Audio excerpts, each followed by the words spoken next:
Boa noite, meus amados irmãos. É um prazer estar novamente com vocês aqui nesta noite para desejar a vocês muita saúde, muita alegria, muitas bênçãos, porque sabemos que nós temos grandes desafios pela frente.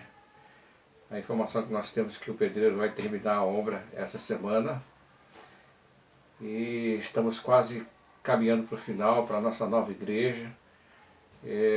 O nosso governador já abriu mais de 70 hoje cidades do estado do Espírito Santo para voltar a funcionar. Então estamos saindo da epidemia, saindo desse confinamento, para a gente começar o nosso trabalho, mas sempre com prudência, com sabedoria, sempre nos precavendo, não esquecendo de lavar as nossas mãos, não esquecendo de levar sempre um álcool gel, sempre que encostar em outro lugar que não esteja higienizado, passa o álcool gel, lava as mãos com água e sabão e usa máscara. Nós precisamos acabar com esse vírus. A única forma de nós acabarmos com o vírus é não deixar que ele se multiplique em nosso organismo, porque ele só sobrevive em nós, fora do nosso corpo ele morre. E a única forma de te matar esse vírus é não deixar que ele entre no corpo, no nosso organismo.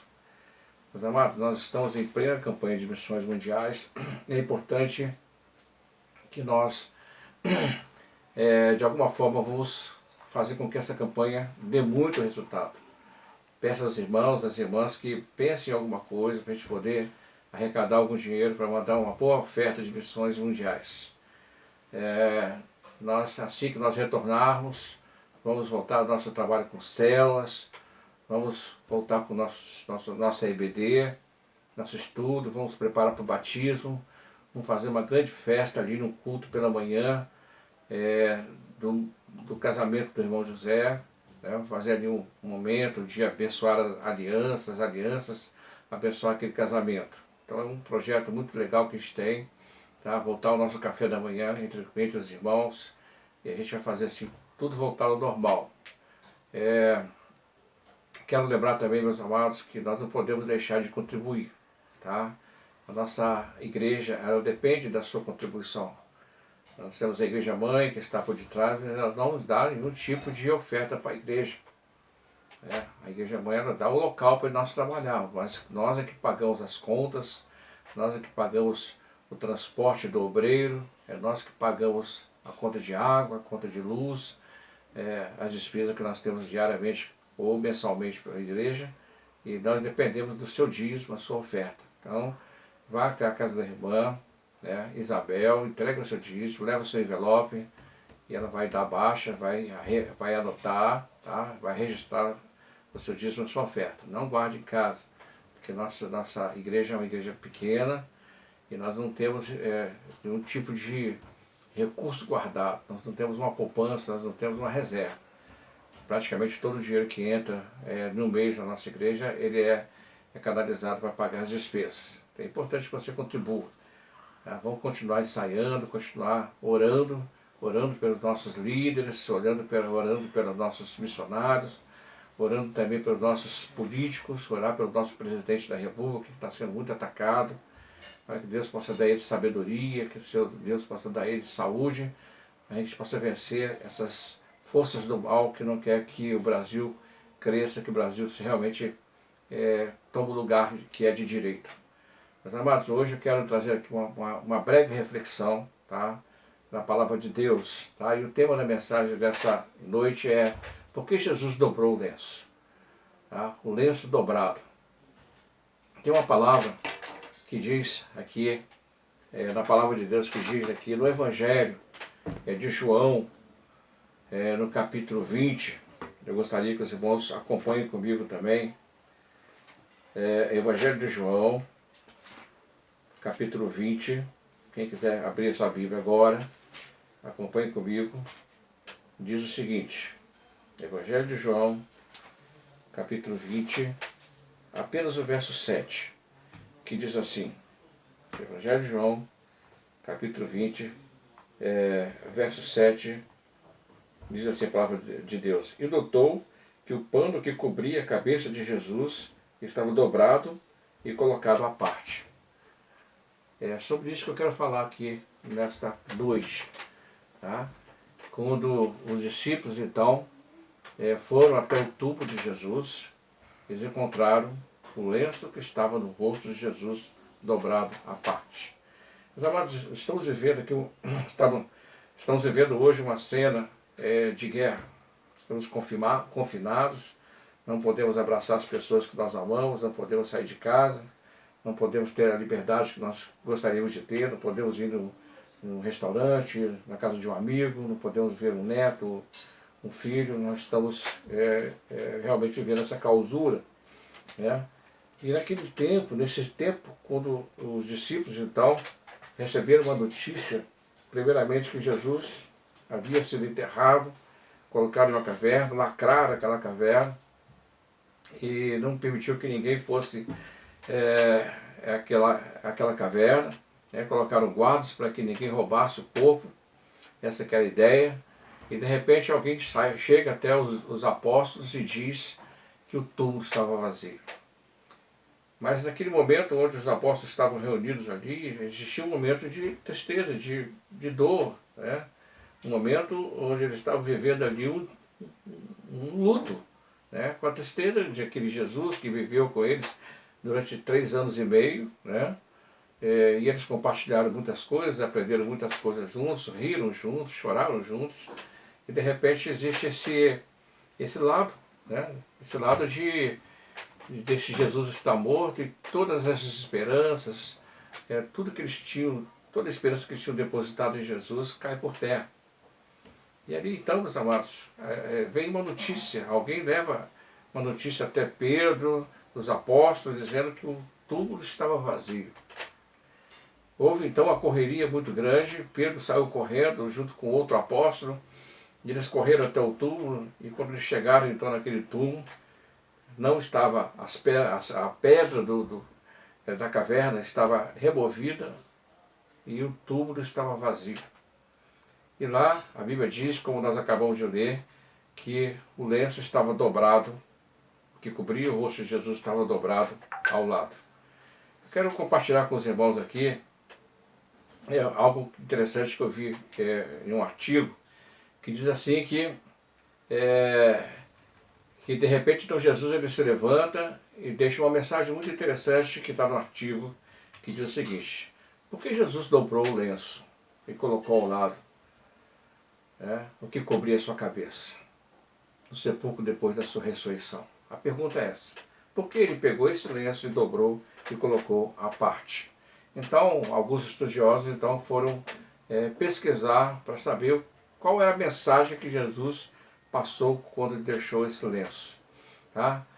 Poucas pessoas eles nunca haviam detido a atenção a esse detalhe, né? Em João, que nós acabamos de ler, 27, nos diz então que o lenço que fora colocado sobre a face de Jesus não foi apenas deixado de lado, como os lençóis do túmulo, né? A Bíblia reserva então um versículo inteiro para nos dizer que o lenço foi dobrado cuidadosamente e colocado na cabeceira do túmulo da pedra. Bem, meus amados, olha que coisa interessante. Bem cedo, na manhã de domingo, Maria Madalena foi à tumba, naquela caverna, e descobriu que a pedra estava removida, havia sido removida, e ela correu ao encontro de Simão Pedro e outro discípulo, e aquele então que Jesus tanto amava, João, e disse-lhe: tiraram o corpo do Senhor e não sei para onde o levaram. Esse foi o questionamento que aquela mulher disse. Pedro e outro discípulo correram então para o túmulo para ver, e o outro discípulo passou à frente de Pedro e lá chegou primeiro. Ele parou e observou os lençóis, mas ele não entrou no túmulo. Simão Pedro chegou e entrou. Ele também notou os lençóis ali deixados, enquanto que o lenço que cobria a face de Jesus estava dobrado e colocado em outro lugar, em outro lado. Isto é importante, sim, é importante. Definitivamente, Jesus traz uma mensagem preciosa para nós, que eu quero compartilhar com você aqui nessa noite. Isto é significante, certamente que sim, porque Jesus traz um significado de tudo que aconteceu ali, naquela noite, naquele dia. Para poder entender o significado do lenço dobrado, se faz necessário que entendamos um pouco a respeito da tradição hebraica daquela época. É interessante que o lenço dobrado tem que a ver com o senhor e o servo. Veja, meus amados, que todo menino judeu conhecia essa tradição. Quando o servo colocava a mesa de jantar, ele buscava ter certeza em fazê-lo exatamente da maneira que o seu senhor queria. A mesa era colocada perfeitamente e o servo esperava fora da visão dele até que o mesmo terminasse a refeição. O servo não podia se atrever nunca a tocar tocar na mesa antes que o seu senhor tivesse terminado a sua refeição. Diz a tradição que ao terminar a refeição, o senhor se levantava, limpava os dedos e a boca e a sua barba e embolava o lenço e o jogava sobre a mesa. Naquele tempo, o lenço embolado queria dizer: eu terminei, pode tirar a mesa. Era a mensagem que ele passava. No entanto, se o senhor se levantasse e deixasse o lenço dobrado ao lado do prato, o servo jamais ousaria tocar na mesa, porque o lenço dobrado queria dizer: eu voltarei. Que delicadeza é esse gesto. Na palavra de Deus não tem nada sem sentido e significado. Em breve, Jesus voltará. Essa é a mensagem que Jesus disse naquele dia. Quando ele se ressuscitou, ele pegou aquele lenço que estava sobre o seu rosto, dobrou o lenço, colocou ao lado, e ele deixou a mensagem: eu voltarei. Você crê nisso? É interessante, meus amados, em Apocalipse, aquele que, em Apocalipse 22, 20, diz o seguinte: aquele que testifica estas coisas diz: certamente cedo vem. Amém. Vem, Senhor Jesus. E a pergunta é: por que nós desejamos então a volta de Jesus? Porque Jesus ele precisa voltar. Se já ele habita em nós, habita em nossos corações, o Espírito Santo hoje ele age em nosso favor, ele testifica conosco, ele age por nós. A verdade, meus amados, que hoje nós estamos desesperadamente, nessa nossa realidade de hoje, buscando na ciência uma resposta, buscando nos medicamentos a cura desse vírus, no dinheiro a solução para comprar o que for necessário para que nós nos mantenhamos vivos e saudáveis, nos políticos uma resposta, contando com o presidente, contando com as leis, com as reuniões para que tudo ocorra bem, mas não podemos esquecer que o nosso socorro ela vem do Senhor, socorro bem presente. É Ele que tem resposta para todas as coisas. Talvez a medicina possa fazer alguma coisa, talvez os medicamentos possam trazer cura para muitas enfermidades, talvez o dinheiro possa comprar muita coisa, os políticos possam criar leis para resolver muitas coisas, mas a verdadeira solução da humanidade está nas mãos do nosso Deus. Esse é o aprendizado. Vem Jesus, ora vem, Maranata, vem Jesus, porque sabemos que tudo, e todas as coisas, e todas as respostas, e todas as soluções, todas as nossas angústias, todo o nosso sofrimento, toda a nossa dor, as enfermidades, tudo vai acabar quando Jesus então definitivamente reinar em nosso meio. Mas não podemos esquecer que o nosso socorro vem do Senhor. Jesus é a solução, por isso nós devemos dizer: Maranata, ora vem Jesus. Até gostaria de cantar esse corinho.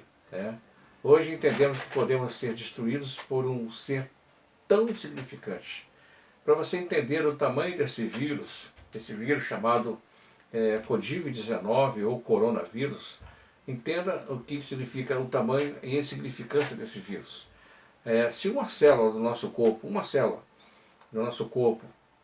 só pode ser vista por um microscópio que aumenta milhões de vezes para a gente poder ver a célula, ver parte da célula. Esse vírus, ele é tão pequeno, mas tão minúsculo. Imagina um caminhão grande, daqueles caminhões bem grandes, aqueles caminhões trucados. O vírus, em relação à célula, é o parafuso da roda do caminhão. A célula é o caminhão e o vírus é o parafuso da roda do caminhão. Esse ser extremamente minúsculo, ele pode destruir a humanidade. É interessante, meus amados, que milhões de vezes menor do que uma célula. O nosso Deus é um Deus grande, né, poderoso, que pode e dirige todas as coisas, dirige a orquestra, é o maestro, onde nós olhamos para o céu, olhamos para o infinito, olhamos para a grandeza de outras galáxias, e ele controla todas essas coisas. Também é o nosso Deus que controla as coisas minúsculas, as coisas que nós não podemos ver. Olhos jamais viram. A Bíblia diz, ouvidos jamais ouviram as coisas maravilhosas que Deus ainda tem para nos revelar. É interessante que ele tem o controle sobre todas as coisas. Temos que guardar isso, tá? Ele tem o controle, mas Jesus é que vai trazer tudo o que nós precisamos. Tá? A humanidade ela é limitada. Existem muitas pessoas que pensam que pode, mas Deus é que tem a resposta. É interessante, meus amados, que se tem algo que você não concorda, né?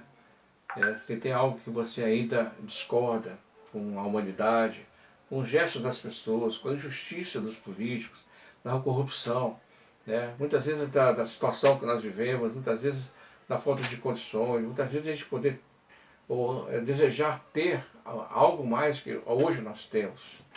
Muitas vezes nós não concordamos com determinadas coisas que nós visualizamos. Eu quero te dizer aqui nessa noite que bem-aventurados todo aquele que tem sede e fome de justiça, porque serão saciados, serão fartos. Ora, vem Jesus, porque no dia que Jesus vier, a sua justiça será plena. Hoje nós conseguimos ver Jesus apenas por penumbra, apenas como se fosse como um vidro embaçado. Não temos ideia do seu poder, não temos ideia do tamanho do seu amor, não temos ideia do tamanho das coisas que ele tem para nós. Mas quando ele vier, nós então o veremos de fato como são as coisas. E é interessante a gente poder entender isso, que quando Jesus deixou aquele lenço dobrado, ele deixou a mensagem para mim e para você. Olha, eu estou indo embora, eu ressuscitei, mas eu vou voltar para buscar você que crê na minha palavra, você que pagou um preço para me servir, para servir a Ele, você que paga um preço de oração, você que paga um preço de dedicação, você que abriu mão das coisas que você ama para servir a Jesus. Porque a Bíblia fala que nós precisamos sim morrer para o mundo e viver para Cristo.